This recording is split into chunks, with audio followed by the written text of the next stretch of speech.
네네네. 네. 오늘은 제일 먼저 들어온 네. 지영 씨가 기도 좀 부탁할게요. 참 좋으신 아버지 감사합니다. 오늘 이 시간도 우리가 함께 모여 이렇게 귀한 교육과 나눔을 할 수 있게 도와주셔서 감사합니다.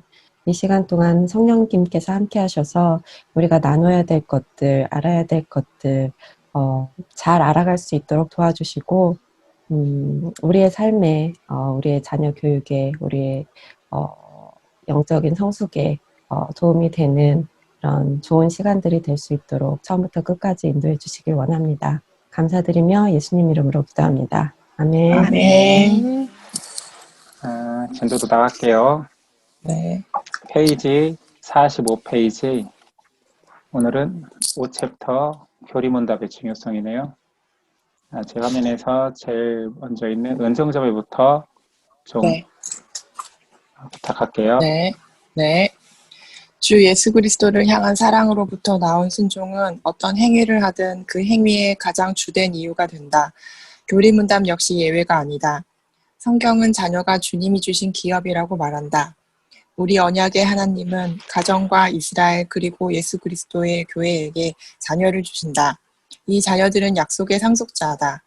예수님은 하나님의 나라가 이런 자의 것이니라 라고 말씀하셨다.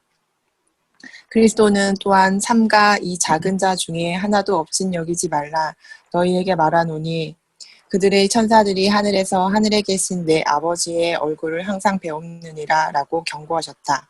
실로 이 어린아이들을 가르치라는 명령을 가벼이 여기는 것은 심각한 불법을 저지르는 것이다. 성경은 또한 지식이 믿음과 경건의 기초가 된다고 우리에게 가르쳐준다. 믿음은 들음에서 나며 들음은 그리스도의 말씀으로 말미암았느니라. 그리스도는 영생이 곧 아버지를 아는 것이며 하나님의 아들인 예수 그리스도를 아는 것이라고 말씀하셨다. 또한 존 머리는 다음과 같이 말했다. 성경은 지식을 매우 중히 여기며 가장 우선적인 지위를 정신과 이해에 부여한다. 성경에 대한 무지와 오류는 타락의 결과이며 바로 이 무지와 오류를 기초로 사탄의 왕국이 세워진다. 성경을 아는 지식과 진리는 사탄의 왕국을 무너뜨리는 일과 그리스도의 왕국을 개인과 세상에 세우는 일에 필요한 큰 무기다. 사탄의 왕국이 곳곳에서 터져나와 모든 곳에 퍼져 있는 듯하다. 몇몇 예를 들자면 무질서한 결혼과 가정, 그리고 세상뿐 아니라 여러 교회에 만연되어 있는 세속적인 삶과 불경건한 쾌락이 주구다. 이러한 현 시대의 상황은 호세아 선지자가 그 당시에 보았던 것을 그대로 반영한다. 내 백성이 지식이 없으므로 망하는 도다. 네, 그 다음 민경. 네. 교리에 있어서 아기 또는 어른, 교회가 어떻게 이런 반지성적이고 반교리적인 분위기를 받아들이게 되었는지 이해할 수 없는 것은 아니다. 기독교 신자들은 뛰어난 지성을 지닌 신학자들이 하나님의 말씀을 훼손하고 왜곡하며 변조하는 것을 보아왔다. 하나님의 진리를 거짓으로 바꾸는 그들의 이런 방식을 아주 역겹게 느낀 일부 그리스도인들은 옛 방식이든 오늘날의 방식이든 상관없이 성경을 배우는 일 자체를 거부하게 되었다. 이들은 신학을 없애자라고 외친다. 또 나에게 좀 더 간단한 복음을 달라고 부르짖는다. 하지만 그렇다고 해서 무지가 거짓보다 낫다고 할 수 있는가? 성경의 매 장에서 위대한 역사와 놀라운 성품으로 우리를 대면하시는 위대한 창조주 하나님이 몇몇 부족한 신앙의 원칙들 안에 담겨질 수 있는가? 복음의 간결성은 아주 소중한 것이다. 하지만 이 간결성은 복음의 심오함을 결코 대체하지 못한다. 한 아이의 손에 장미 한 송이를 쥐어줘 보자. 그 아이는 이 장미가 아름답고 향기로운 하나님의 선물이라는 것을 알 것이다. 하지만 이 장미가 루서 버뱅크의 손에 쥐어지자 버뱅크는 꽃의 아름다움에 대한 꾸밈 없고 어린아이와 같은 호기심과 감사함을 잃지 않은 채 그 꽃의 심오한 복잡성을 탐구하는 데 평생을 바칠 수 있었다. 네, 여기까지. 여기서 교리 문답의 중요성을 바로 아는 것의 중요성을 강조하면서 이야기하고 있어요. 혹시 믿음의 3요소를 아나요? 이거는 많이 그냥 일반적인 건데 믿음의 3요소는 지식, 확신, 그다음 신뢰예요. 우리는 믿음의 3요소에서 사실은 믿음이라 하면 확신이다라고만 생각해서 확신만을 많이 강조하는 믿음 분위기에서 살았죠. 신앙 분위기에 살았죠. 그러나 확신한다라는 것은 정보가 있어야 되잖아요. 지식이 있어야 그것을 확신하는 거고 그 확신에 대한 신뢰가 이제 바탕이 되는 것을 이걸 통합적으로 믿음이라고 하는 건데 성경은 그런 의미에서 너무 중요한 지식을 제공하잖아요. 성경이라는 지식이 있어야 우리가 확신을 가질 수 있고 그 확신의 근거에서 신뢰라는 것을 갖게 되는데 한국교회 분위기가 확신해라. 그래서 체험적으로라도 확신을 요구하고 그래서 확신할 수 있는 여러 가지 신앙의 체험들을 막 쌓기를 원하는 거죠. 그러면서 이제 지식 부분들은 생각보다 약하게 제공하고 그래서 여기서 이제 처음에 말하는 것은 성경이 가장 중요하다라는 거예요. 그리고 그 성경 지식에 대해서 모르면 이제 호세아 선지자의 말처럼 내 백성이 지식이 없어서 망한다라고까지 얘기하죠.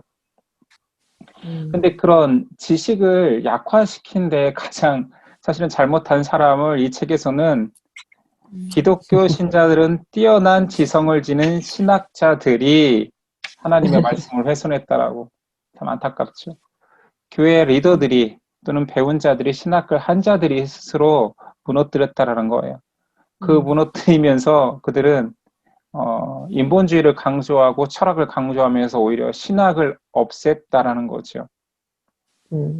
그리고 그 신학의 정수인 교리를 하찮은 것 취급하고 복음을 간결하게 만드는 것은 굉장히 귀한데 이것을 유치한 것 취급하고 여기서 말하는 간결성은 복음의 심오함을 결코 대체하지 못한다. 이런 말은 맞아요. 간결한 것이 심오할 수는 없죠. 그러나 간결함이 심오함으로 가는 첫 단계인데 신학자들은 자기들은 심오함을 가진 것처럼 복음을 간결하고 뼈대를 세우고 기본 베이스를 세우는 것은 너무 유아적 지식인 것처럼 터부시하다 보니까 오히려 약해진 것은 교회 전반적인 진리에 대한 이해도가 낮아졌다는 얘기를 하는 거예요. 여기까지는 이해가 되죠? 여기서 문제 제기하는 그 문제 제기하는 점을 알 수 있겠죠? 한번 더 나가보고 또 질문 받아볼까요? 지영 씨, 교리가 분열을 초래하는가? 네. 교리가 분열을 초래하는가? 진리를 알지니 진리가 너희를 자유롭게 하리라. 우리가 진리를 더 많이 알고 믿을수록 그리스도 안에서 우리의 자유는 더욱 커지게 될 것이다. 영생은 곧 유일하신 참 하나님과 그의 보내신 자 예수 그리스도를 아는 것이니이다. 요한복음 17장 3절. 또한 우리가 삼위일체 하나님에 대해 더 많이 알수록 우리의 삶은 더욱 풍성하고 풍요로워진다고 할 수 있다. 그리스도인들 중 어떤 이들은 교리가 사람들을 분열시킨다는 생각을 갖고 있다. 하지만 진정한 교리는 사람들을 분열시키지 않고 오히려 연합시킨다. 진정한 교리는 하늘로부터 오신 진리요 말씀이신 그리스도에 대해 가르쳐준다. 그리스도에 대한 진리를 가르치고 마음에 새길 때 우리는 영원한 띠로 함께 묶이게 된다. 이와 반대로 잘못된 교리는 분열을 초래한다. 인간을 하나님으로부터 분리시키고 상호간에 멀어지게 한다. 에덴 동산에서 사탄의 잘못된 교리는 아담과 하와를 하나님으로부터 떼어놓았고 그 후에는 가인과 아벨의 사이를 갈라놓았다. 잘못된 교리는 결국 거짓말이며 거짓말이 그동안 이 땅에 일어났던 모든 분열의 원인이 되었다. 우리가 진리를 잘 알아보지 못하는가? 그렇긴 하다. 그래서 우리는 오류와 말다툼 또한 쉽게 일으킨다. 하지만 그렇다고 해서 우리가 진리를 추구하지 말아야 하는 건 아니다. 진리가 존재하지 않는다고 말하는 세상에 고개 숙일 필요도 없다. 우리가 진리를 완전히 소유할 수는 없지만 우리가 소유할 수 있도록 진리가 존재한다는 사실은 분명하다. 진리를 보지 못하는 우리의 죄로 물든 근시안적인 눈을 탓할 수는 있겠지만 진리를 말씀하시는 하나님을 탓할 수는 없다. 때때로 우리는 진리를 위해 싸우면서도 죄를 짓는다. 하지만 우리가 사랑 안에서 진리를 말하지 못하고 있다고 자각되어질 때도 해결책은 진리를 버리는 것이 아니다. 우리의 죄를 고백하고 서로를 인내로 참아주며 진리 안에서 기뻐하는 것이 바로 해결책이다. 네, 성경이가 들어왔는데 화면을 껐네요. 그러면 민경이가 내일의 교회 부분 부탁드려요.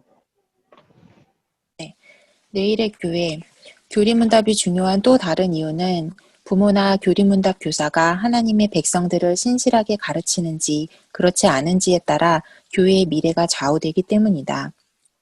종교개혁의 시작과 동시에 교회는 미래를 위한 건축을 시작했다. 제네바 교리문답의 머릿말에는 이렇게 적혀 있다.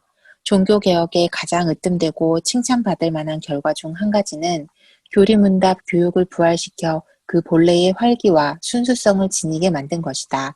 그래서 늘 교회가 세워질 때마다 많은 경우 교리문답 교육이 공적인 프로그램의 한 부분으로 여겨지게 되었다. 인간적인 관점에서 만약 종교개혁자들이 아이들을 교리문답으로 교육시키는 일을 자신들의 가장 중요한 의무 중 하나로 여기지 않았다면 오늘날 교회가 존재하지 않게 되었을지도 모른다. 하지만 신학적인 관점으로 보면 예정론의 교리가 교리문답 교육에 불을 지피는 큰 연료가 되었다고 할 수 있다. 만약 여러분이 아우구스티누스가 고대 시대의 예정론 옹호자였다는 사실을 기억한다면 마르틴 루터가 성 아우구스티누스 수도회의 수도사였을 때 회심을 경험했음을 역시 기억할 것이다. 루터를 비롯한 모든 종교개혁자들은 예정론을 지지했다. 그 이유는 예정하시지 않는 하나님은 주권자 하나님이 아니시며 주권자 하나님이 아닌 하나님은 하나님이 아니기 때문이다. 예정론의 의미는 하나님이 약속을 통해 미래를 향한 자신의 계획을 드러내는 것이라고 할 수 있다. 하나님의 교회가 한 세대에서 다음 세대로 이어지며 지속되게 하겠다는 하나님의 약속은 자신의 또 다른 약속, 즉 자신의 말씀과 영을 통해 자기 백성의 자녀들의 마음속에 역사하시겠다는 약속 위에 세워졌다. 바로 이 약속을 믿는 믿음에서부터 다음 세대들에게 위대한 개혁주의의 가르침을 교리문답을 통해 가르치려는 종교개혁 교회들의 지칠 줄 모르는 열정이 생겨난 것이다. 네, 그 다음 파트를 성경이 읽어줄 수 있겠지? 50페이지. 네, 종교개혁과 교리문답. 하나님은 성경의 인쇄와 보급을 통해 종교개혁의 길을 열어주셨다. 여러분이 알다시피 요한 구텐베르크는 1456년에 최초로 성경책을 인쇄했다. 그리고 1517년 마르틴 루터가 비텐베르크에 있는 성곽교회의 벽에 95개조 반박문을 붙였을 때 유럽의 인쇄소들은 이미 성경 전권 또는 일부를 라틴어, 독일어, 이탈리아어, 프랑스어, 체코어, 네덜란드어, 히브리어, 카탈로니아어, 북부 독일어 방언, 그리고 헬라어로 번역해 보급한 상태였다. 이 모든 것은 참으로 놀라운 하나님의 역사였다. 그 후 하나님은 뛰어난 지성과 도덕성을 가진 경건한 자들을 택하여 그들에게 설교를 향한 뜨거운 열정을 불어 넣어주셨다. 이로 인해 교회는 신앙 고백서들과 교리 문답서들을 만들었으며 바울이 에베소서에서 집집마다 다니며 라고 말한 것 같이 성경과 신앙 고백서들을 가지고 다녔고 교리 문답 교육을 실시했다. 종교개혁 기간 동안 교리 문답 교육은 크고 작은 관심을 불러일으켰다. 팔치의 통치자였던 프리드리히는 자신의 백성들이 개혁주의적인 신앙을 가지는 데 있어서 교리 문답을 교육하는 것 이상으로 좋은 방법이 없음을 발견했다. 이에 올리비아 누스와 우르스 시누스로 하여금 교리 문답을 쓰도록 했다. 프리드리히와 팔치의 목회자들은 그 교회 문답을 검토했고 1563년에 출판했다. 그 교리 문답이 바로 하이델베르크 교리 문답인데 이는 종교개혁 기간 중 만들어진 많은 교리 문답들 중에서 지금껏 가장 유명하고 가장 큰 사랑을 받으며 사용된 교리 문답 중 하나로 여겨진다. 1643년 뛰어난 학식을 지닌 경건한 학자들의 모임이 영국 런던의 웨스트민스터 사원에서 열렸고 1647년에 웨스트민스터 신앙 고백이 나오게 되었다. 이것은 아마도 가장 신학적으로 정확하고 완성도 높은 종교개혁 교리의 정리일 것이다. 이 학자들은 이렇게 진리를 진술하는 데 만족하지 않고 계속해서 작업을 이어갔다. 그리스도의 백성들이 단순히 진리를 들을 뿐 아니라 배울 수 있기를 원했다. 이 목적을 달성하기 위해 이 학자들은 교리문답을 채택했다. 그래서 그들은 웨스터민스터 신앙 고백의 대교리문답과 소교리문답을 첨가했다. 관찰력이 뛰어난 사람들은 교리문답으로 인해 종교개혁이 파급되고 보존될 수 있었다고 결론 짓는다. 존 머리는 20세기에 서서 과거를 회상하며 이렇게 말한다. 교리문답 교육 시스템을 고수한 곳에서는 종교개혁의 최상의 열매들을 잘 보존되었고 전수되었다. 하나님 말씀의 사역자인 영국의 리처드 백스터는 영국에서 살며 로마 카톨릭 교회와 아르미니우스 주의자들의 강한 반격을 겪었다. 백스터는 종교개혁이 살아남고 업적을 이룰 수 있었던 주된 요인 중 하나가 교리문답 교육이라고 생각했다. 지금으로부터 300년 후에도 주님이 재림하시지 않는다면 우리에 대해서도 이와 같은 간증이 들려지기를 바란다. 네, 여기까지 잠깐 나누고 또 지나가 보죠. 이 과의 주제는 교리문답의 중요성이에요. 그렇죠? 중요성을 강조하면서 가장 핵심인 것이 성경의 진리를 가지고 있는가. 교리문답은 그 성경의 가장 중요한 내용들을 담고 있는가에 대해서 부정하는 사람들도 있고, 또한 그렇게 복음을 간결하게 정리하는 거에 대해서 거부감을 나타내는 사람들도 있다고 이야기하는 거죠. 그러면서 문제 제기를 하기를 교리가 분열을 초래하는가, 교리 때문에 과연 교회가 분열되어지는가라고 하는데, 교리는 그 자체가 누군가의 지식과 정보에 의해서 만들어진 것이 아니라 말씀을 정리한 거예요. 그렇죠? 여기까지는 동의하잖아요. 우리는 진리를 신뢰하고 진리가 우리를 자유롭게 한다는 것을 아는데, 그 진리를 정리한 교리문답 또는 신앙 고백에 대해서 부정적인 생각을 갖는 사람들도 있다라는 거예요. 우리가 진리 자체를 다 소유하기는 불가능해요. 동의하시나요? 하나님에 대해서 어떻게 우리가 다 알 수 있겠어요? 그러나 최소한의 정보라도 하나님에 대한 바른 정의라면 그것을 가지고 시작하는 것은 결국 나쁜 게 아닌데, 긍정적인 것임에도 불구하고 성경을 걷는다, 성경을 축소했다라는 개념으로 접근한다라면 또 다른 성경 아니냐, 교리를 너무 신봉하는 거 아니냐, 그래서 그 자체가 교조주의 아니냐라고 반대하는 사람들이 있단 말이에요. 근데 그것은 너무 아는 체 하거나 잘난 체 하는 사람들의 주장이에요. 왜 그러냐면 교조주의를 이야기하고 그것을 또는 교리로 만들어서 그것만 믿겠다는 것이 아니라, 기독교도 어차피 진리로 계시된 종교란 말이에요. 성경이라는 텍스트가 있잖아요. 그렇다면 이 텍스트를 소화하는 것이 하나님의 뜻이에요. 알아가는 것이. 아이가 더 높은 지식으로 나아가기 위해서 언어를 배울 때에는 동화책을 보고 과정을 거쳐서 점점 글법이 많은 거, 그러다가 전문 서적을 읽고 자기 지식을 쌓아 나가는 것처럼 단계적인데, 그 단계 속에서 원론을 잡는 것은 그렇게 나쁜 게 아니잖아요. 그래서 교리 문답의 핵심은 뭐냐면 그 원론을 가장 쉽고 정확하게, 이 정확하게라는 것은 사람이 만들었는데 어떻게 정확할 수 있느냐라고 하는데, 그런 한계를 짓는다라면 주일날 전 세계에서 베풀어지는 예배의 설교 자체를 하면 안 돼요. 맞잖아요. 설교를 인간적인 말로 왜 풀어냈냐? 그건 틀린 거다. 성경을 그냥 읽어라. 읽기만 해라. 그래서 실제로 중세 때는 성경을 해석하지 않고 라틴어로 읽기만 했죠. 더 웃긴 건 라틴어는 그 당시 라틴어를 이해하는 사람이 라틴어로 소통은 하지만 읽을 수 있는 사람들이 없었어요. 문맹률이 높았죠. 그러니까 성직자만 가지고 있는 너희는 몰라도 된다. 우리가 그냥 읽어줄게. 그런데 이제 종교개혁과 동시에 구텐베르크에서 사실은 활자가 보급되고 기술이 발달하면서 또한 종교에 대해서 종교개혁을 하려고 했던 자들이 자국어로 다 번역해내서 사실 진리가 우리들에게 아니면 교인들에게 다 보급될 수 있었죠. 종교개혁에서 사실은 가장 이제 48페이지에서 말하기를 종교개혁에서 가장 으뜸되고 칭찬받을 만한 결과 중에 한 가지는 교리문답 교육을 부활시켜 그 본래의 활기와 순수성을 지니게 만든 것이다. 전수가 가능했다라는 거죠.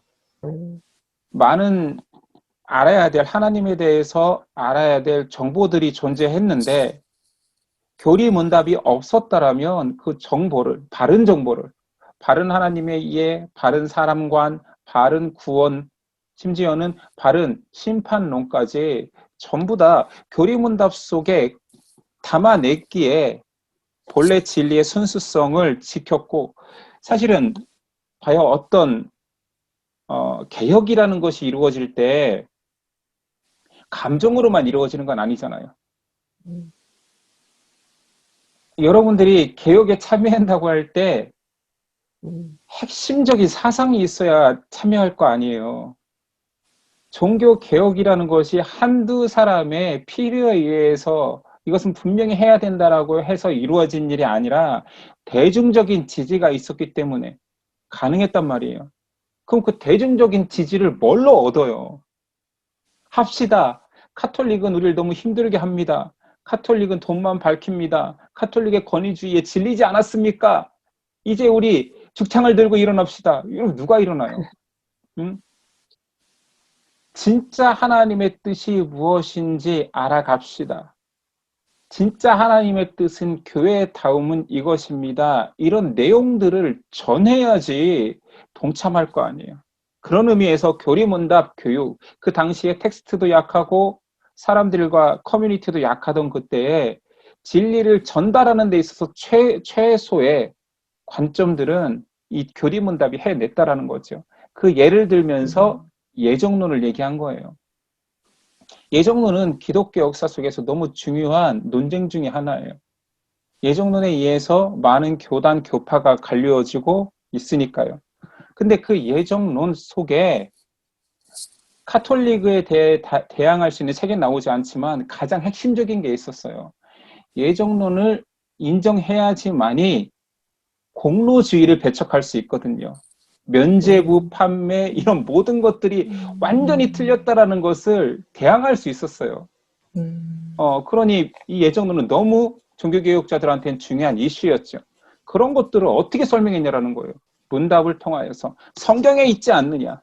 성경의 하나님이 우리의 구원과 사람의 영원한 통치와 인도하심을 계획하지 않았느냐를 다 문답 형태로 다 가르쳐 준 거죠. 이것이 없었다면 사실은 종교개혁은 불가했고 이 예정론 싸움에서 가장 중요한 역할을 한 게 바로 교리문답을 통한 사람들의 계몽이었다 이 얘기를 하는 거예요. 예정론을 든 이유를 알겠지요. 종교개혁과 교리문답 파트에서 그 가능했던 이유, 성경의 인쇄와 보급, 구텐베르크 있었던 일들, 그리고 종교개혁자들이 가장 심혈을 기울여서 제일 먼저 가치관을 정립하고 이 개혁을 이루기 위해서 사람들을 계몽하는 수단으로서 신앙 고백서들과 교리문답을 만들었다라는 거. 그 예로 두 가지만 냈어요. 팔치의 통치자였던 프리드리히를 통하여서 하이델베르크 교리문답을 만들도록 지시했고 올리비아누스와 우르시누스를 통하여서 교리문답을 써냈고 영국에서는 웨스터민스터 사원에서 신앙 고백의 나옴으로 인하여서 종교개혁의 가치, 종교개혁이 왜 성경적이며 이 신교가 지향하는 바가 더 성경적이고 하나님의 뜻에 합당하다라는 반론을 제시한 거지요. 이런 신학적 결과물, 교리도 사실은 신학적 결과물이잖아요. 없었다라면 감정적이고 통치에 불만족 세력들이 모아져서 한때에 스트라이크로만 끝날 수밖에 없었던 종교개혁의 가치가 이들이 정립한 교리문답과 신앙 고백을 통하여서 그 정신이 계승될 수 있었던 거예요. 무슨 말인지 알겠죠? 루터는 사실 고백서와 문답을 쓰지 않았기 때문에 정신을 계승하지는 못했어요. 그는 이 개혁의 시발점이 되었죠. 원동력이 되었죠. 그러나 가장 중요한 이 개혁이 계속될 수 있는 힘을 불어넣은 것은 많은 종교 개혁자들의 교리문답과 신앙 고백서라는 이 정신을 집대성한 이것으로 통하여서 가능했다, 이 얘기를 하는 거예요. 혹시 여기까지 느낀 점이나 질문 나누실 분 있으면 좀 나눠볼까요?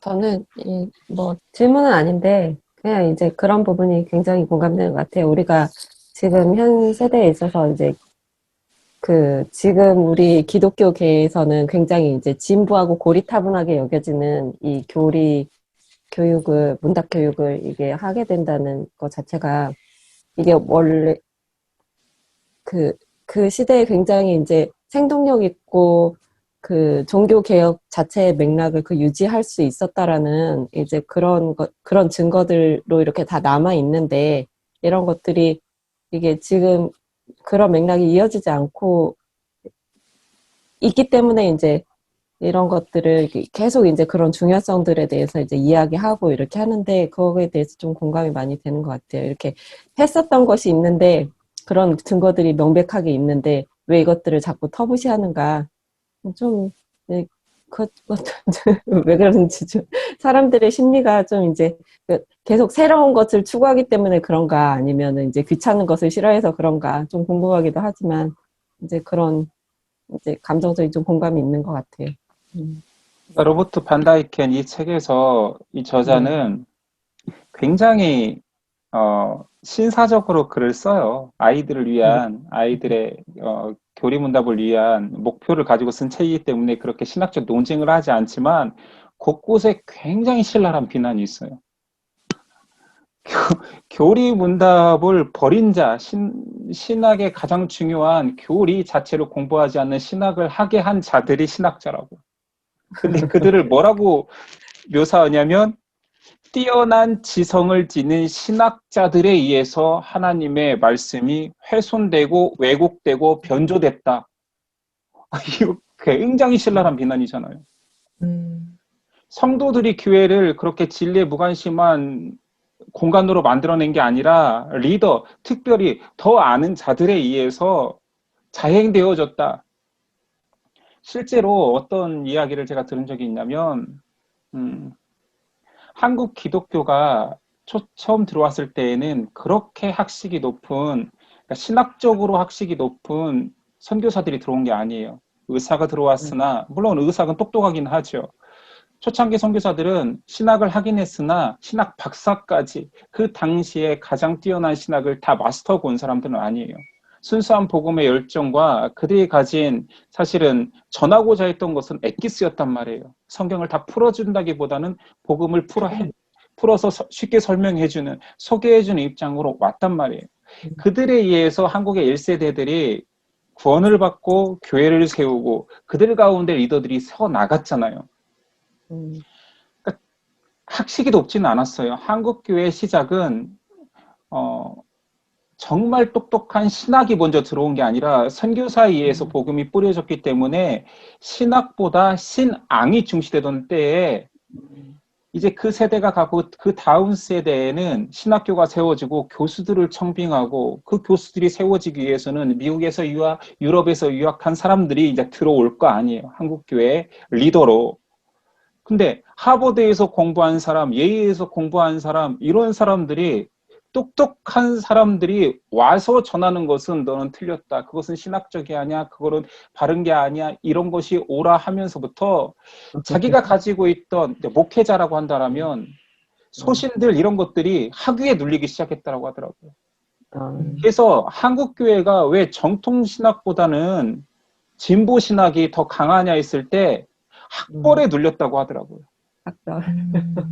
우리는 유난히 학벌이 약하잖아요. 민족적으로. 맞아요. 그리고 토론도 잘 안 차나요. 어, 니네 학교가 더 좋아? 거기 공부 잘하는 학교야? 거기 명문대야? 넌 거기 석사했어, 석사했어. 나 박사했어.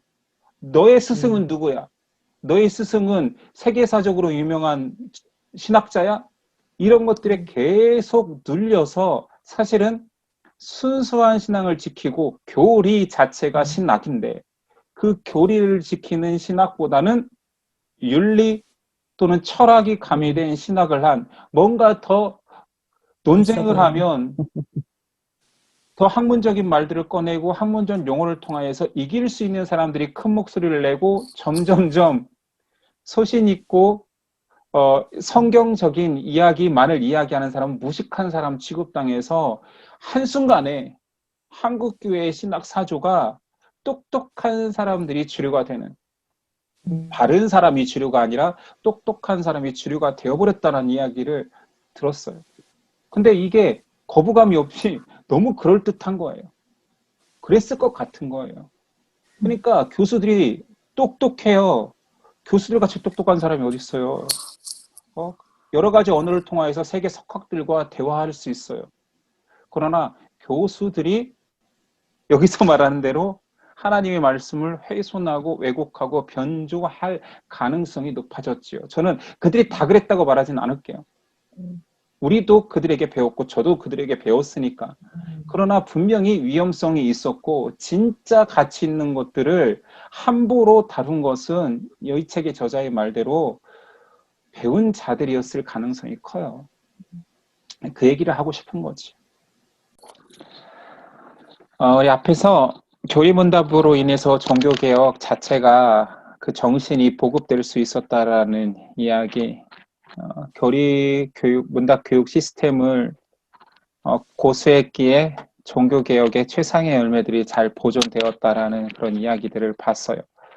그래서 오히려 종교개혁의 정신과 그 뜻을 이을 수 있었던 것이 교리문답의 교육이었다라면 적들은 그것을 반대했겠죠.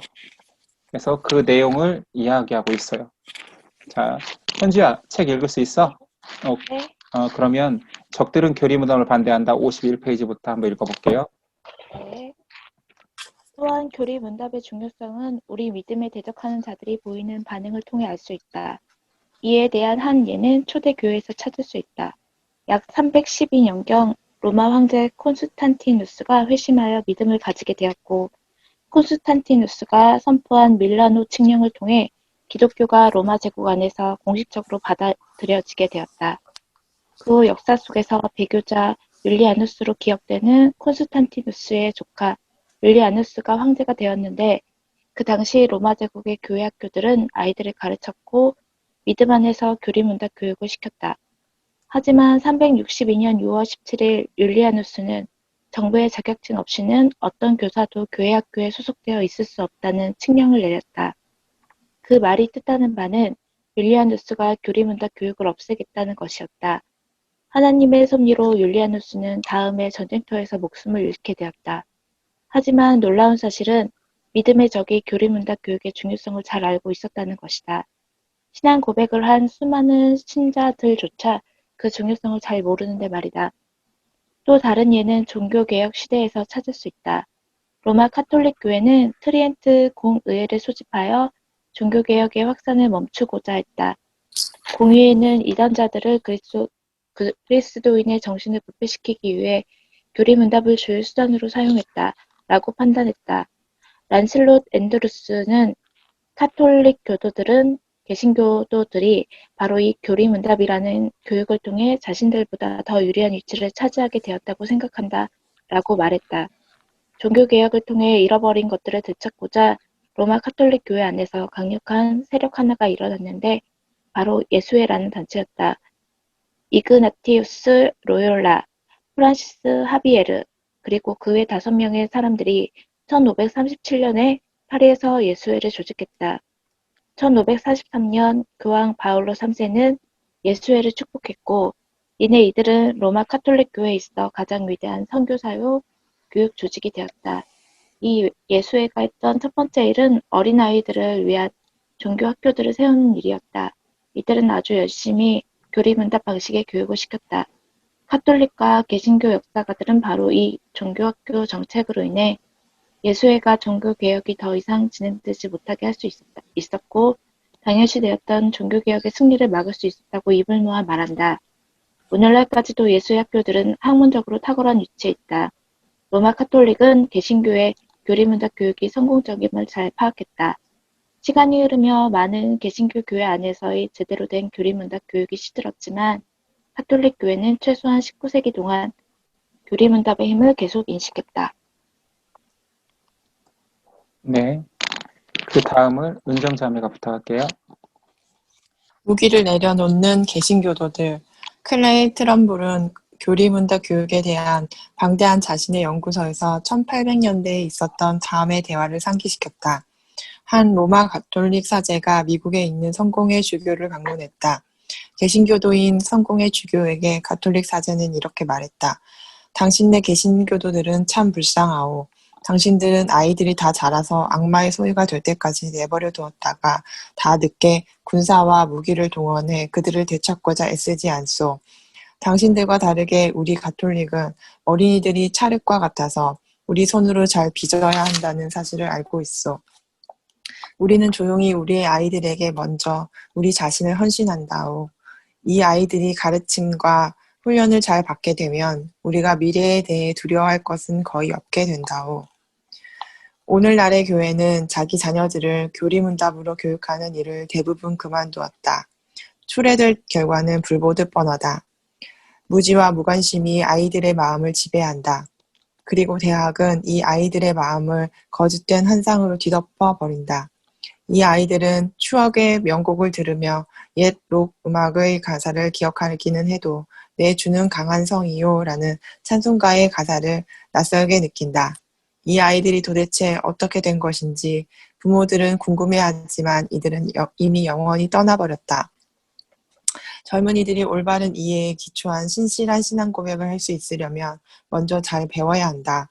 우리의 교회들은 교회와 교인을 위해 철저한 교리 교육을 시행해 왔으며 과거에는 교리 문답이 교리 교육의 주요 수단이었다. 교회의 번영에 있어 교리 문답 교육은 절대적으로 필요하다. 교리 문답이 쇠퇴한 데 대한 책임의 일부는 교회 지도자들에게 있다. 윌리엄 쉐드는 자신의 책 목회신학에서 목회신학의 주제가 되는 전 영역에 있어서 자라나는 다음 세대를 교리로 가르쳐야 한다는 것보다 목회자의 주의를 더욱 강력하게 요하는 주제는 없다고 말했다. 쉐드는 또한 젊은 세대들을 교리문답으로 교육하는 것보다 더 큰 관심을 끄는 주제는 없다고 생각한다고 말하기도 했다. 하지만 아주 많은 신학교들은 교리문답 교육을 경시하거나 무시한다. 네, 정리하며 부분은 제가 읽어볼게요. 제자를 만들라라는 교회를 향한 그리스도의 고별 명령을 순종할 수 있는 첫걸음은 아이들에게 교리문답 교육을 시키는 것이다. 이것을 소홀히 하는 것은 우리의 가정을 돌보지 않는 것이며 바울의 말에 의하면 이것은 불신자보다 더 악한 자가 되는 것이다. 아이들의 최우선적인 선생이 되라는 부모로서의 부르심을 신실하게 감당하고 싶다면 교리문답 교육이 가정에서 가장 우선순위가 되어야 한다. 종교개혁을 통해 우리가 하나님으로부터 믿음으로 받은 가장 위대한 유산이 성경의 진리임을 안다면 우리는 선생으로서 그리고 목사로서 우리 아이들을 교리문답으로 교육하는 일에 마땅히 헌신해야만 한다. 이렇게 하지 않는 것은 우리의 선조들이 남긴 소중한 믿음의 가치를 부정하는 것이다. 승리를 이루게 하는 하나님의 은혜의 공식을 구성하는 핵심적 요소 중 하나가 바로 교리문답 교육이었다는 것은 16세기 종교개혁자들이 입을 모아 증언하는 바다. 이들뿐 아니라 종교개혁의 신앙이 거센 반대 세력의 100여 년간의 공격을 이겨내는 과정을 지켜본 자들, 그리고 종교개혁사를 연구한 많은 지도자들도 이와 같은 동일한 결론에 도달한다. 종교개혁에 대항하는 자들은 사람들의 정신과 마음속에 종교개혁의 가르침이 튼튼하게 자리 잡는 데 있어 교리문답 교육이 가장 큰 힘을 발휘한다는 사실에 모두 동의했다. 군사훈련을 할 때 전투기와 탱크들은 그 속력과 화력을 뽐내지만 실제로 영토를 점령하고 숨어있는 저항 세력을 찾아 전멸시키며 승리를 확실하게 만드는 것은 보병대다. 교리문답 교육이 바로 이 보병대와 같은 것이다. 라고 이 장을 마칩니다. 잠깐 정리를 해보면 이 교리문답 교육의 중요성을 종교개혁자들도 알았고 종교개혁을 반대하는 세력들도 알았기에 체계적으로 말렸다라고 그러면서 율리아누스라는 황제가 기독교의 전파를 막기 위해서 첫 번째 행했던 일이 이 교리문답 교육을 없앴던 일을 예로 들고 있고, 그러면서 이 저자가 참 개그도 잘 써요. 놀라운 사실은 믿음의 적이 교리문답 교육의 중요성을 잘 알고 있었다는 것이다. 그러면서 신앙 고백을 한 수많은 신자들조차 그 중요성을 잘 모르는데 말이다. 이렇게 까죠. 아이러니한 거죠. 핍박자들조차 저 세력을 막을 수 있는 것이 저런 교리문답 체계적인 신앙을 점검하고 가르치는 저것을 말려야겠다라고 했는데 우리는 그것을 스스로 버렸다라고. 그리고 이제 종교개혁 당시에 반종교개혁, 우린 종교개혁 개신교라고 합시다. 카톨릭 안에도 종교개혁을 막는 세력을 구축했어요. 그게 뭐냐면 예수회예요. 예수회라고 하면 은혜롭잖아요, 우리한테는. 카톨릭의 예수회는 정신적, 그 다음에 육체적 반종교개혁을 이루었어요. 정신적으로는 그들을 개양할 수 있는 체계적인 반박 자료들을 만들고 육체적으로는 직접적인 굉장히 무서운 핍박도 감행한 것이 바로 예수회예요. 그러니까 예수회 이름이 이쁘기 때문에 우리가 좋게 받아들이면 안 돼요. 예수회는 반기독교 단체로서 그러니까 종교개혁에 반하는 자들을 처형하거나 정신을 시키기 위해서 종교개혁 당시에 만들어진 단체예요. 그러니까 굉장히 과격하죠. 근데 지금 교황 프란치스코가 예수회 출신이에요. 정통 출신이 아니라, 그러니까 이런 거예요. 국회의원이나 정치하는 사람, 각 지자체 단체장이 보통 대통령이 되잖아요. 근데 프란치스코가 교황이 됐다라는 것은 어떤 느낌이냐면 국가정보원장이 대통령이 된 느낌이에요. 그래서 굉장히 말이 많았어요. 아니 어떻게 예수의 출신이 이 카톨릭이라는 단체에 아니면 뭐 종교기관에 수장이 될 수 있느냐, 국정원장이 어떻게 대통령이 될 수 있느냐, 이런 거하고 비슷하죠. 오히려 더 강력해요. 예수회가 그런 역할을 해왔으니까. 그러니까 예수회는 카톨릭의 음성적 단체예요. 그래서 카톨릭을 향한 많은 있잖아요, 음모론자들. 여러분들이 뭐 내용을 잘 모르겠지만 음모론자들이 이야기하는 세계의 검은 세력들 뭐 이런 것들이 다 예수회하고 연결돼 있거든요. 국정원 같은 곳이니까. 프란치스코가 근데 교황이 됐어요. 그래서 음모론자들은 세기 말이라고까지 얘기했어요. 예수회 출신 스사가 교황이 됐다고? 이것은 굉장히 무서운 사건이다라고까지 얘기했는데, 아무튼 그 예수회에서도 개혁교회, 이 종교개혁의 세력들을 막기 위해서 가장 중요한 것은 그들이 하고 있는 교리문답을 폐지하거나 아니면 우리도 해야 된다. 그렇게 얘기한 거예요. 우리도 사상교육을 해야 된다. 우리 안에 검증된 신학으로 반종교개혁을 우리 안에 이루어야 된다. 그래서 실제로 카톨릭이 무너지지 않았잖아요. 종교개혁이 이루어졌다고 해서 구교가 사라지지 않았잖아요. 그 가장 중요한 역할을 한 게 예수회예요. 예수회에서 카톨릭을 지켜냈죠. 그러나 그들조차도 저들의 교리문답을 차용하자, 우리도 쓰자라고 된 거예요. 그러니까 카톨릭은 다시 무기를 들은 거죠. 음, 근데 개신교는 이 책의 저자는 무기를 내려놓은 개신교들이라고 표현한 거예요. 음, 그래서 예수의 창시자 중에 한 사람인 프란시스 하비에르가 이런 이야기를 했다라고 밑에 각주에 나오잖아요. 각주 10번에 7살까지의 어린이들을 내게 달라. 그 후에 이 아이들을 누구든지 데려가도 좋다. 음, 어렸을 때 진리로 완전히 뭐 나쁜 말로는 세뇌, 좋은 말로는 완전히 견고한 사람을 만들 자신이 있다. 교리문답으로. 그 이후에는 세상 어디다 던져놔도 그는 뭐 믿음의 사람으로 살 것이다라는 확신이 있었던 거죠. 그렇게 예수회는 자신들을 지키는데 교리문답을 다시 무기를 들었으나 점점점 개신교는 이거를 구리타분하다, 약하다, 별로 뭐 구태의연하다, 경시하고 무시하는 풍조로 무기를 내어서 뭐 스스로 좀 영적으로 조금 무장 해제가 되었다라는 표현들을 쓰고 있어요. 그래서 아이들에게 교리 문답을 시키는 것을 정리하는 단계에서 부모라면 믿음의 부모라면 그 부르심에 대한 신실함을 감당하고 싶다면 1차적으로 아이들에게 교리 문답을 네가 시켜라. 성경이 진리임을 안다라면 교리 문답 교육에 헌신해라.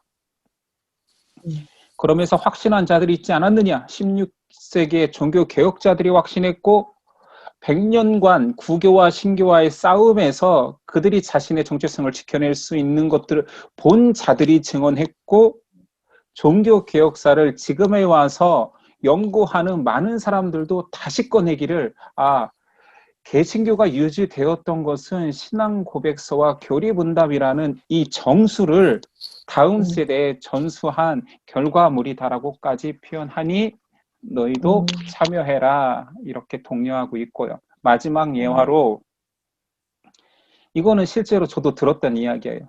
전투에서 강력한 화력, 비행기나 뭐 장갑차로 융단 폭격을 할 수 있어요. 전장에 융단 폭격을 할 수 있으나 그래서 전쟁을 이겼다고 하지 않아요. 왜냐하면 역사 속에서 우린 그걸 봤거든요. 베트남전.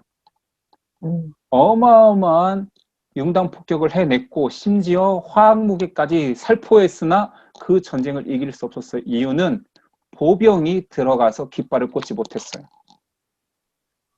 사람이 걸어 들어가야 깃발을 꽂아야 그 지역이 점령된 거예요.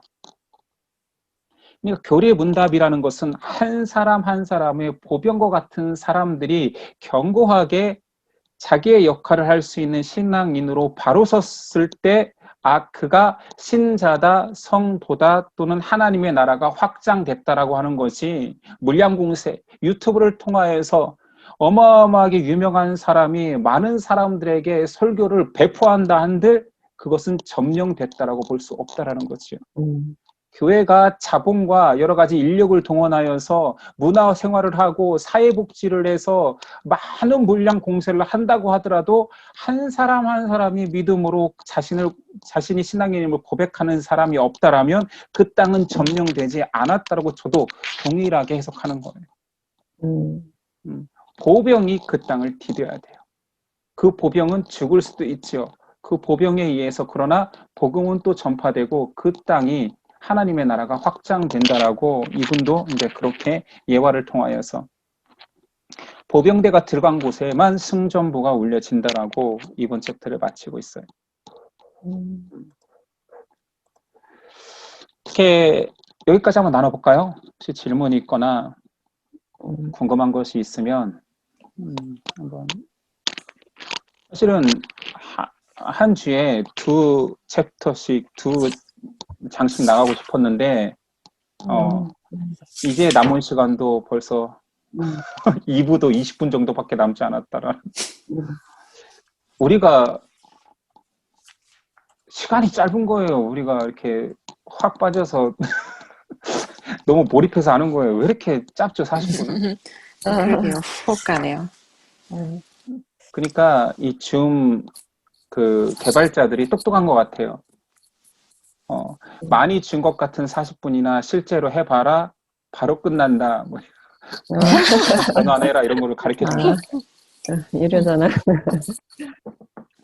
한번 느낀 점 이야기해보고 육과까지 나가고 싶었으나 오늘 육과까지 나가기에 시간이 조금 부족할 것 같아서 좀 약간 저는 좀 뭐지 애들이 이게 말이 통하고 생각이 잡혀지는 자기 이제 생각이 잡혀 이제 여기서 말했던 거랑 이제 좀 그런 비슷한 맥락인 것 같아요. 이제 좀 커야지 이런 교육이나 이런 신앙도 제대로 들어갈 거라는 좀 막연한 그런 착각이 좀 있었던 것 같아요. 어, 그래서 좀 약간 어릴 때 같은 경우는 그냥 이렇게 간간히 하기는 하지만 이렇게 몰입해서 해야 된다라는 생각을 안 했던 것 같아요. 네, 아무튼 이제 좀 그래서 좀 이제 마음이 좀 여러 가지로 이제 좀 복잡하긴 한데, 그래서 뭐 어릴 때는 뭐 말이나 잘 들으면 되지 않은 이제 그런 생각이었는지.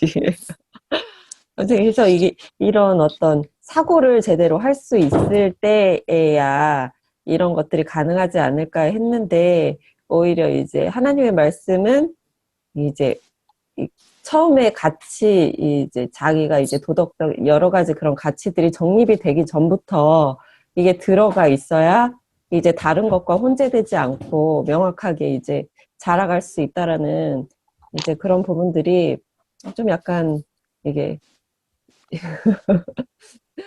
현재 저의 시점에서는 되게 안타까운 부분이고 좀 그렇다라는 느낌이 좀 듭니다. 신앙인 부모님들이 교리문답이라는 책을 쓰진 않았지만 전혀 안 했다고 생각하진 않아요. 우리 아이들 같은 경우에도 벌써 뭐 미취학 전에 어린이집 다닐 때부터 천국에 대해서 물어봤어요. 우리 외할머니가 일찍 돌아가신 것이 좀 충격이었나 봐요. 결이 같은 경우에는 죽어야 천국 가지요. 천국 가면 할머니 계시지요. 그러면 아빠도 죽어요? 그러면 아빠가 죽어야 천국 가면 저도 죽어야 돼요? 뭐 이런 것들을 계속 물어왔거든요. 굉장히 상식적인 질문이지만 거기서 어떻게 부모가 정확하게 오해받지 않고 답을 얘기해 줄 수 있느냐의 이런 문제에 대해서 심각하게 받아들여야 되는 거예요. 왜 그러냐면 굉장히 어렸을 때 나오는 질문이거든요. 지금 우리 아이들 다 나오겠죠. 그런 질문들이. 고은이가 5살인데 가장 많이 요즘 특이하게 뭘 봤는지 제일 많이 이야기하는 것은 죽었어요. 어떤 언니가 놀다가 죽었어. 뭐 죽었어. 그래서 얘가 도대체 이 단어를 어디서 들었을까? 죽었어를 하고 다녀요. 그럴 때 사실은 아이들은 죽음을 안다라는 거, 그게 정확히 어떤 의미인지 모르겠죠. 눈에 사라지는 걸 죽었다고 표현할 수도 있겠지만, 자, 그럼 죽음을 이야기할 수 있을 때라면 충분히 천국도 이야기할 수 있을 때인 거예요. 조금 더 알면 하면 되겠다가 아니라 지식적으로라도 이야기해 줄 수 있는, 근데 그 답에 대해서 정확한 답을 해줘야 된다라는 거죠. 모호하게 사람은 죽으면 천국 가라고 이렇게 퉁치지 말고 예수님을 그렇게 한번 전할 수도 있는 거고요. 근데 그런 것들이 교리문답 교사, 내가 신앙 고백을 했고 내가 문답을 통과한 사람이라면 어떻게 인도해야 되는지 순서대로 문항이 아니어도 어떤 이슈나 질문에 대해서 정확한 답을 할 수 있다라면 좋은 교사인 거예요. 근데 그것이 모든 신앙 엄마 아빠가 해야 되는 가지고 있는 자질이라는 거죠. 그러니까 너무 부담스럽게 나는 준비되지 않았어. 나는 그렇게 못했어가 아니라 하시면 돼요. 하시면 돼요. 아이들의 이런 영적인 질문이 나올 때 나는 어떻게 대답해 줘야지 이끌어야 되지 최소한 나는 이렇게 고백했지에 대한 답은 있어야 되는 거죠. 그것을 우리가 먼저 하면 되는 거예요. 예수의 창시자 하비엘이 얼마나 교만하고도 무서운 말이에요. 7살 전까지 애를 나한테 맡겨라. 그럼 그 이유는 괜찮다. 라고 말할 정도니까. 그거 얼마나 확신이 있냐라는 거예요. 그 확신을 우리가 갖자라는 거죠. 그러려면 그 확신에 대해서 내가 확인을 먼저 해야 되는 거죠. 우리가. 그렇겠죠?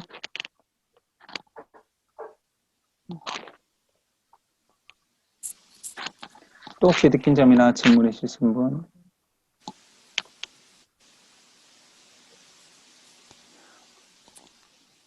왜 다 고개를 숙이고 계십니까? 근데 저는 궁금한 게, 예. 그러니까 아까 말씀하시긴 하셨는데, 신학교에서는 이런 얘기를 안 하나요?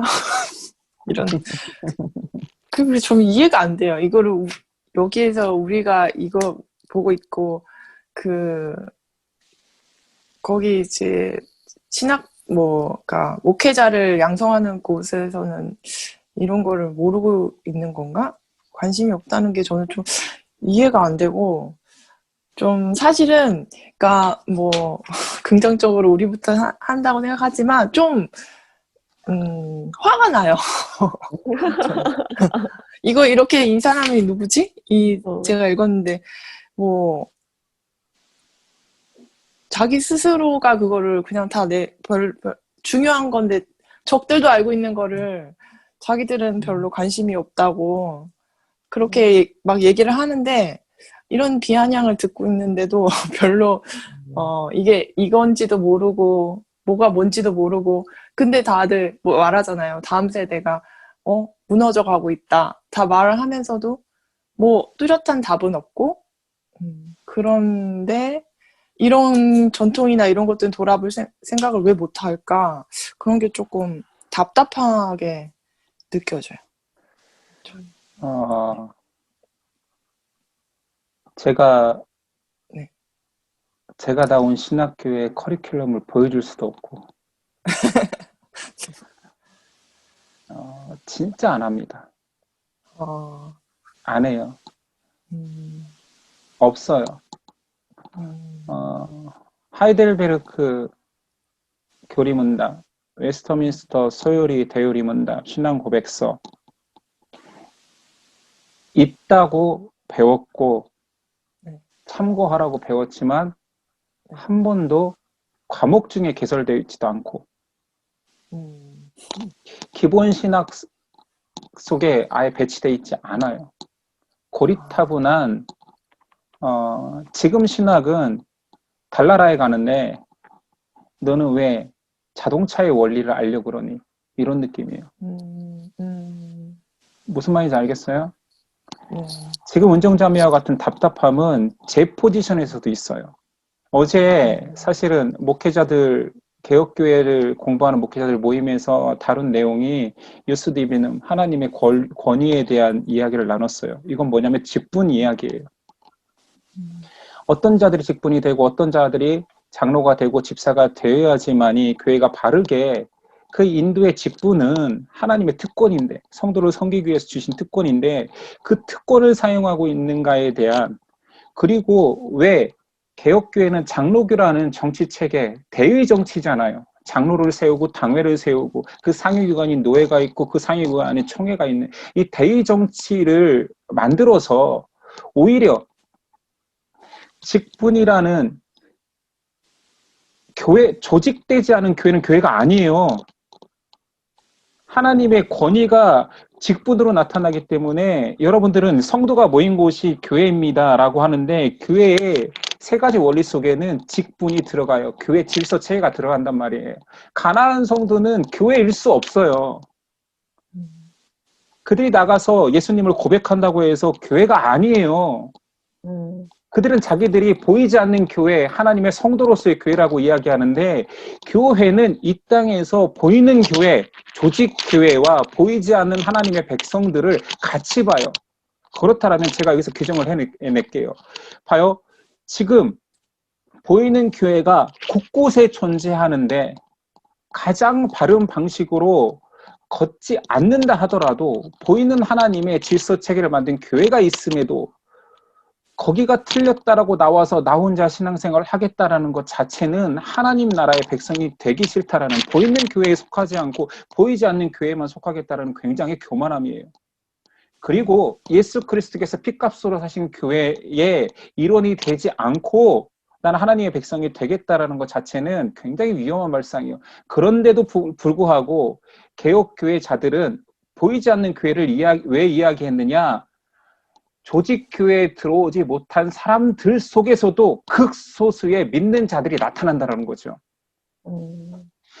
카톨릭 교회가 틀렸지만 무너진 조직교회지만 그 속에서도 구원자가 나타나고, 심지어는 북한에는 조직교회가 나타날 수 없잖아요. 보이는 교회가 나타날 수 없잖아요. 그래서 그들 속에도 신앙하는 자들 중에 보이지 않는 교회로서 어쩔 수 없이 그 속에서 하나님의 백성으로 살아가는 자들이 존재하고, 미전도 종족, 핍박의 이슬람 지역, 그곳에서도 하나님을 믿는 조직교회가 들어가지 않지만 보이지 않는 교회로서의 구원받은 자들이 나타나는데, 그거는 극소수고 예외 조항인데, 예외가 아닌 지금 조직교회가 있는 곳에서조차 예외를 찾는 그들에게는 구원의 길이 너무 좁다라는 거예요. 불가능에 가깝다라는 거예요. 자, 이 얘기를 하면서 근데 우리가 이야기를 하는 거예요. 목회자들이니까 이야기를 하는 거예요. 조직교회가 아닌 곳에서도 불가항력적으로 하나님의 구원의 백성들이 있을 수 있다. 그러나 조직교회라는 이 교회됨, 보이는 교회됨이 너무 중요하다. 근데 가난한 성도들이 많아지는 이유는 그 조직교회가 세상보다 더 타락한 거예요. 그 곳이 구원의 유일한 방식으로 만든 그 교회인데, 교회만이 구원을 이루는 장소인데, 그곳이 세상 사람들도 비난하고 믿는 자들조차 다녀보니 손가락질하고 여기 이런 곳에 있느니 차라리 나가서 예수님 믿겠어라는 사람들이 존재할 만큼 타락한 이 조직이 자체가 걱정거리가 된 거예요. 이제 무슨 말인지 알겠어요?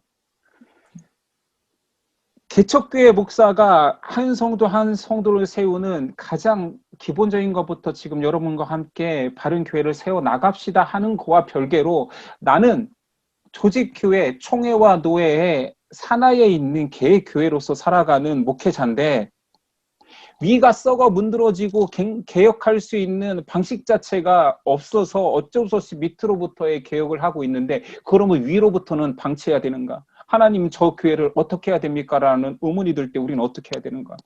답이 없어요. 은정자매는 그럼 신학교에서 그런 것도 안 가르쳐요? 의문할지 모르지만 신학교에서 그런 것도 안 가르쳐 정도가 아니라, 과연 위로부터 바른 교회를 세우고자 하는 가치를 가진 사람들은 무엇을 하고 있는가? 이거에 대한 의구심이 어마어마하게 크단 말이에요. 나만 잘났다는 얘기가 아니에요. 나보다 더 한국 교회를 걱정하고 자기 교회를 걱정하는 목회자가 있을 수 있지요. 그런데 조직교회라고 했잖아요. 당회가 구성되고 장로회가 구성된 곳에서 잘못된 사고방식과 멤버십만으로 보이는 교회의 특권들을 누리는 멤버십만으로 회심하지 않은 장로들, 목사들이 존재하는 곳에서, 다 그렇다는 게 아니라 가능성이 있다라는 거죠. 그리고 그건 열린 거니까. 그 개혁주의자들도 얘기해요. 이 대의정치 속에 믿지 않는 자들이 멤버십, 특권들, 자기가 열심히 낸 만큼 권한을 행사하는 권한들을 줄 수밖에 없다라고 얘기해요. 한계를 얘기했다니까요. 근데 그들이 그들만의 철옹성을 만들어 놓으면 거룩한 자들은 어떻게 되겠어요? 계속 설 자리가 없어지는 거예요. 그럼에도 불구하고 하나님의 뜻은 그 타락한 교회라 할지라도 지상교회를 통하여서 구원의 일을 행하신다예요. 신학교가 왜 그렇게 안 변합니까?의 문제 해야 되죠. 한국교회의 리더십과 정말 큰 교회는 보편 교회 가치를 가지고 있는가에 대한 질문을 해야 되죠. 그러나 그런 거국적인 것들을 비난하기 앞서 우리가 밑으로부터의 개혁, 우리 안에 내 안에 종교개혁이 일어나지 않으면서 전체적인 종교개혁이 일어나지 않는 한탄만 할 수는 없는 거예요.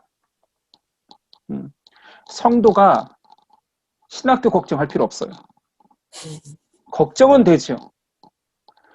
개교회, 개척교회 목사가 총회 걱정을 할 필요가 없어요. 걱정은 되죠. 그러나 내가 지금 해야 될 일은 나의 개혁이에요. 어쩔 수 없어요. 나의 개혁이에요. 나의 구원이에요. 다행인 거는 탑 리더십, 대제사장이 타락했다고 해서 거기서 예배드리고 제사 지내는 성도까지 지옥에 간다고 예수님은 말하지 않거든요. 심지어는 한 가정에서도 아빠가 심포도를 먹었다고 해서 자녀가 이가 쉬진 않다라고까지 얘기해 줬거든요.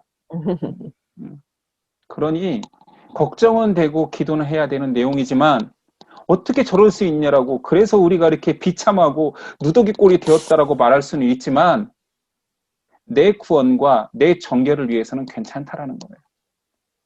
이중적이죠, 마음이. 한편으로는 한국교회를 걱정하는 마음, 하나 되고자 하는 마음, 보이지 않는 교회로서의 멤버십, 이렇게 가치들을 같이 공유하고 싶은 마음과, 또 한편으로는 너무 다행인 거죠. 미안해요, 내가 성물이어서 그래. 난 너무 다행이에요. 주여, 저는 저들과 함께 걷지 않습니다. 너무 다행인 거예요. 이게 얼마나 감사한 내용이냐고요. 그럼 되는 거죠. 너무 염려스럽기도 하지만 너무 감사하면 되는 거예요. 그래서 이 유튜브 강의를 오픈할 수 없는 거예요. 와, 만약에 저렇게 교만한 목사가 있어? 저렇게 이기적이고 뭐 신학교 교수까지도 지 발 아래 놓을 것처럼 얘기하는 저런 놈이 다 있어? 하겠죠. 그러나 그런 의미가 아니라 내 신앙, 내 고백을 할 수 있는 자리가 있어서 감사하다라는 얘기예요. 그게 더 크다라는 얘기예요. 저는 우리에게는 그게 더 중요하잖아요. 솔직히 말해서. 한국교회가 중요해요. 은정자매 신앙이 중요해요. 제가 중요하죠.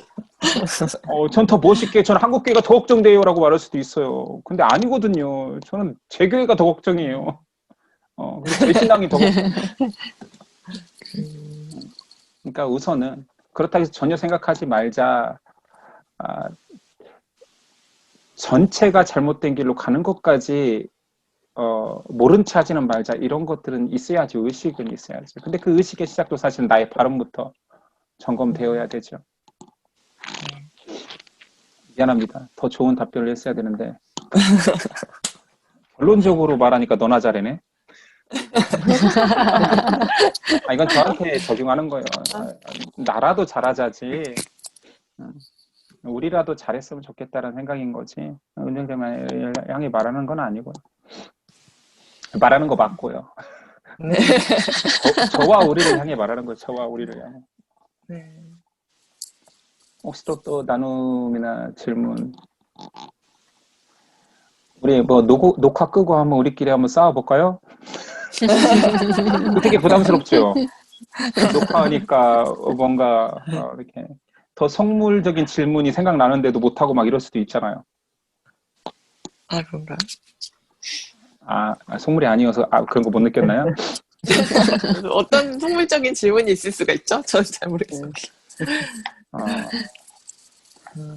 속물적인 질문은 많아요. 그런가요? 은정자매가 애들이랑 안 살아서 모르는구나. 애들은 진짜 황당하고 진짜 어이없는 질문들이 많은데 가끔 괜찮아요. 얘네한테 이런 질문이? 이런 것들도 있어요. 근데 그것들은 수많은 속물적인 질문, 정말 어이없는 질문들이 막 던져지기 때문에 나오는 거예요. 질문할 때마다 너 바보야? 지금 내년에 중학교 가는데 이런 말이 나와. 이렇게 막 구박만 하다 보면 질문이 안 나오겠죠.